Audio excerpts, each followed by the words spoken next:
Le Royaume-Uni est redevenu maître de son destin. C'est ainsi que les pro-Brexit aiment à présenter le séisme qui secoue l'Europe. Maintenant que la décision est prise, pour les partisans d'un divorce rapide, il s'agit avant tout d'endiguer une contagion à laquelle le chef du parti europhobe britannique Nigel Farage faisait allusion dès le premier jour. Un sondage indique qu'une majorité de Néerlandais souhaitent maintenant quitter l'UE. Nous sommes peut-être proches d'un exit. La même chose au Danemark, et on me dit que cela pourrait être pareil en Suède et peut-être en Autriche et en Italie. L'UE s'effondre, l'UE est en train de mourir. Selon les derniers sondages, 47% des Néerlandais seraient favorables à un exit.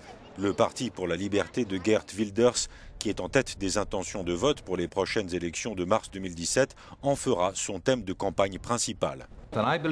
Je crois que ça va faire des petits et que d'autres pays comme le mien, où la majorité des Néerlandais veut un exit ou au moins un référendum sur un possible exit. Cela aura lieu. J'essaye de l'organiser l'année prochaine aux Pays-Bas. Il y a quelques semaines, l'Autriche est passée à deux doigts d'avoir un président d'extrême droite. Quoique les deux leaders du FPE se défendent de cette désignation, des thèmes récurrents dont l'Europe et l'Union européenne étaient bien l'une des cibles principales de la campagne.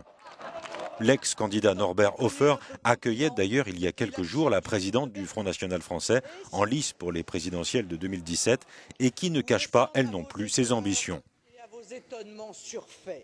Pour mon pays, la France, je m'engage à le mener sur le chemin de la liberté qui est également le seul vers la grandeur.